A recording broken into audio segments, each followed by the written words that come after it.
Oh, you're just padding out the runtime. If you really want to know, I'll tell you. I'll tell you everything that happened.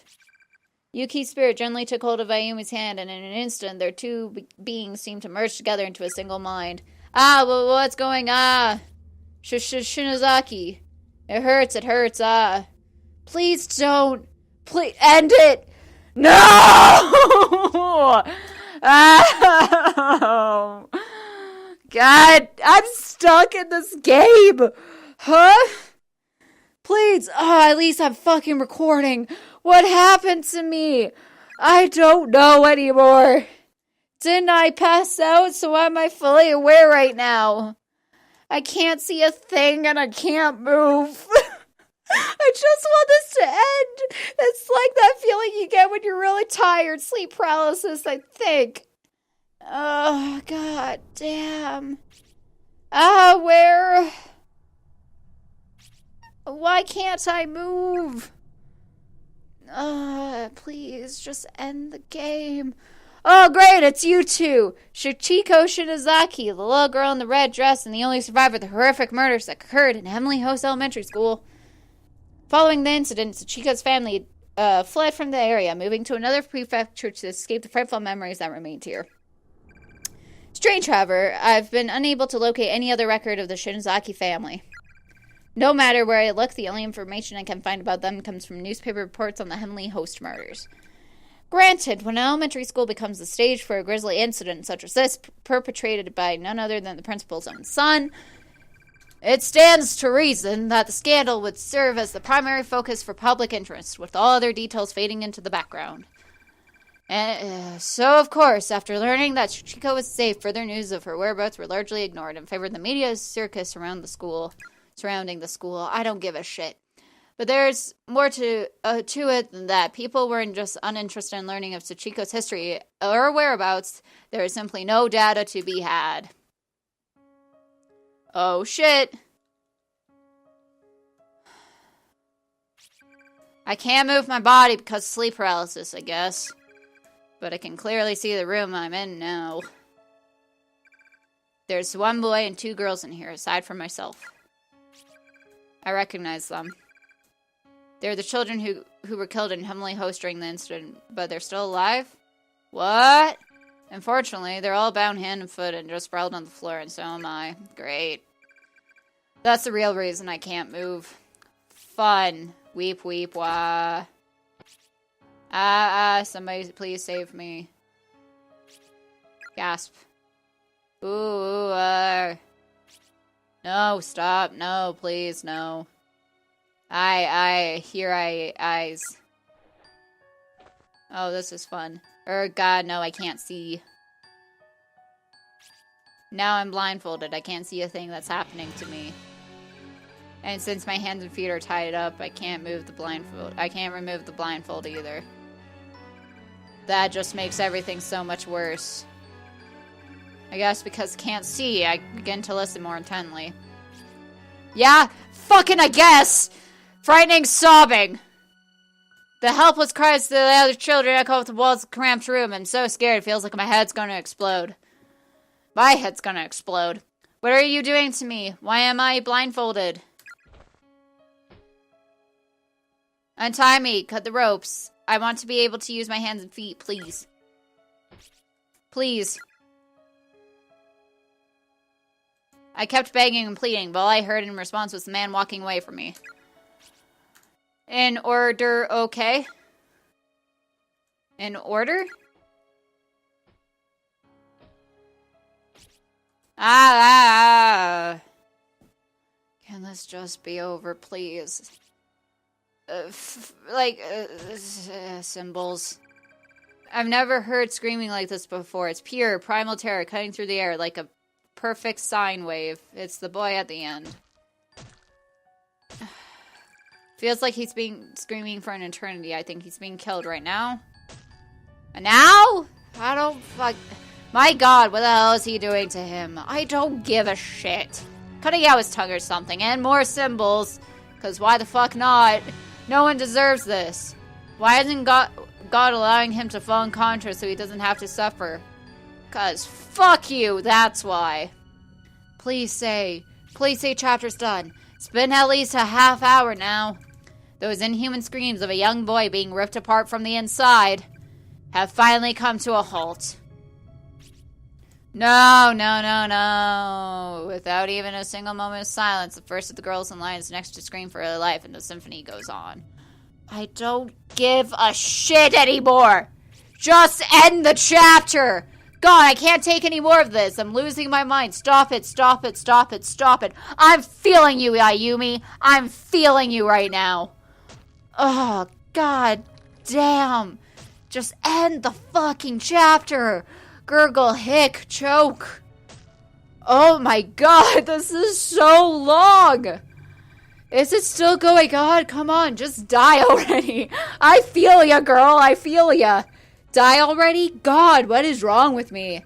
You know what? I don't care. Just get it over with and leave me in peace. I feel ya, girl. I feel ya. Just end this, please. Finally, after hearing a sound like a heavy object being dropped, the noises stopped and the room grew quiet again. That's gonna be your fucking head. Thump, thump, thump. Those footsteps are getting closer. All my hair is standing on end at this point. Good. Everything's below my stomach feels like it's frozen, like I've suddenly been struck with severe diarrhea. What the fuck is up with that in this game? In order. God, why am I relieved by the fucking it said something? Which means it's my turn now. Someone's got me by the hair. They're pulling my head up. Cool. And taking off my blindfold, which means I get to see the face of my killer. It's gonna be fucking Sachiko, isn't it? Oh, we will never find out. The 4 missing children were found in a basement room at Heffley Host Elementary School, unused and officially sealed since the building's construction. When authorities entered, they were greeted with an inhumanly horrific sight. Based upon the evidence at hand, the murder weapon was determined to be a pair of large sewing scissors found in the hands of the accused. Investigators suspected some hesitation on the man's part, however, as the deceased victim's wounds did not indicate that his full strength had been used. Nonetheless, he had clearly attacked with extreme malicious intent. The official cause of death for the 3 murdered children were listed as loss of blood following removal of the tongue, but the actual state of affairs was not quite so clinical, nor even so pleasant, if you can believe it. Yeah, I can fucking believe it, alright! The following details have been extrapolated from information previously and released to the public, or at least previously and reported by news outlets.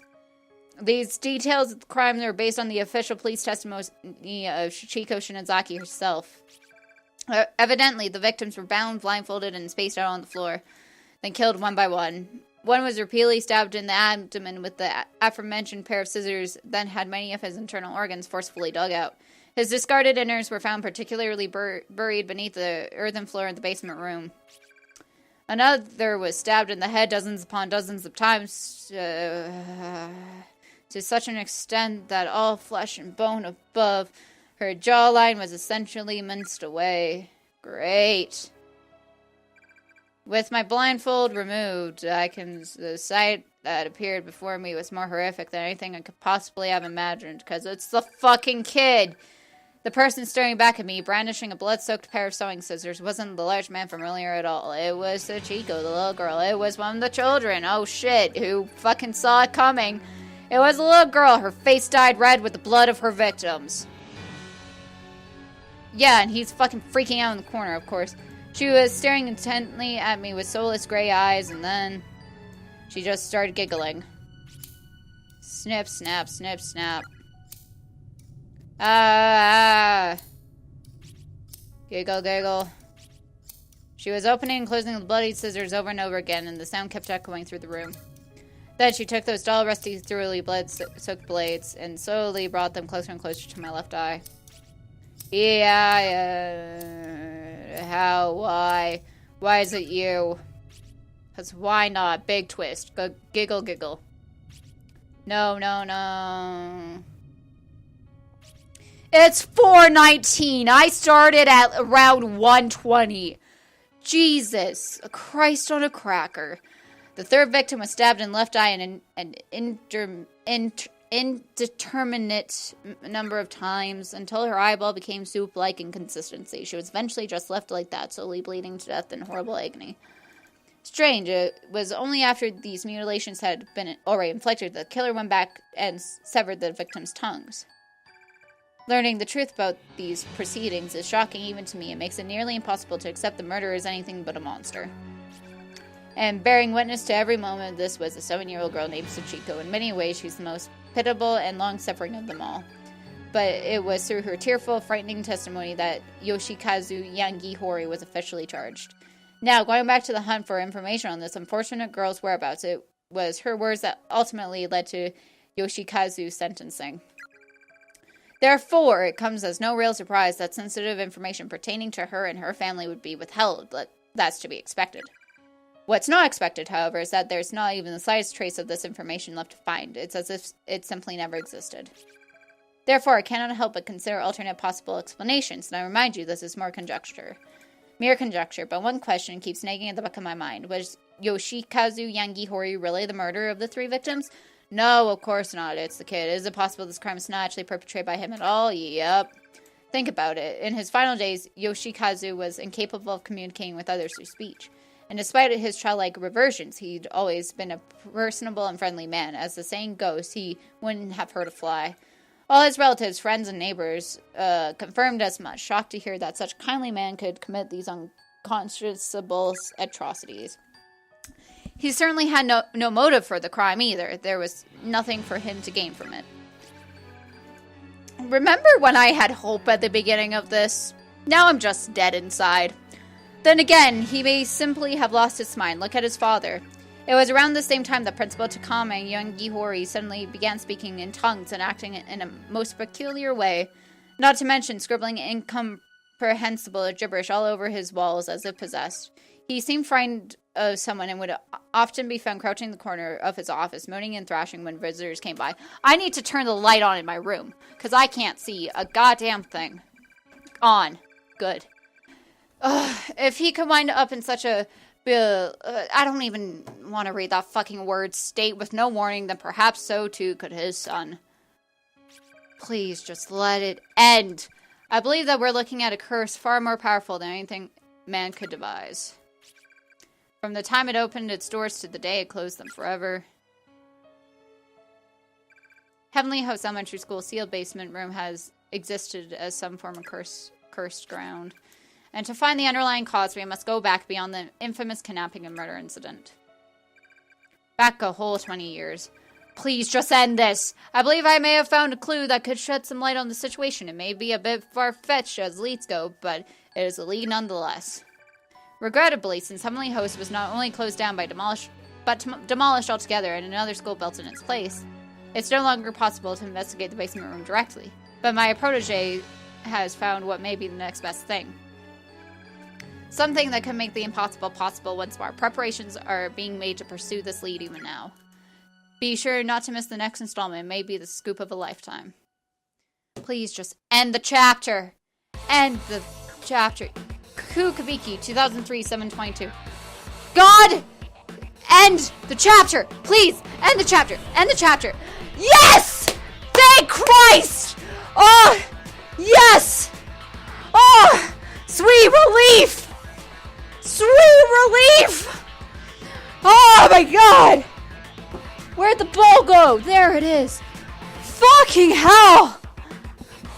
3 hours and 11 minutes! It's 4:23.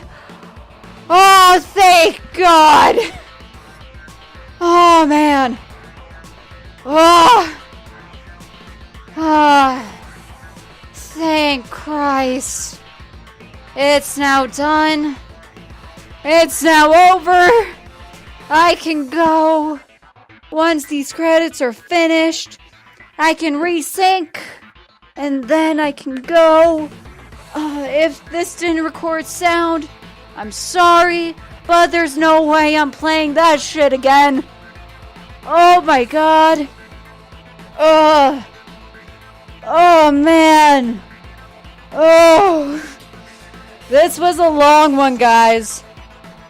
I love you guys so much in order to do this. Happy 2017, everybody! Because I know that this recording is going to go into 2017. It's December 3rd. Happy 2017, you motherfuckers.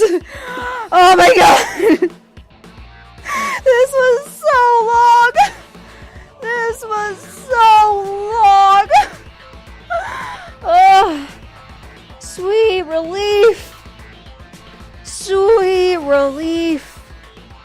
Sweet relief. Oh.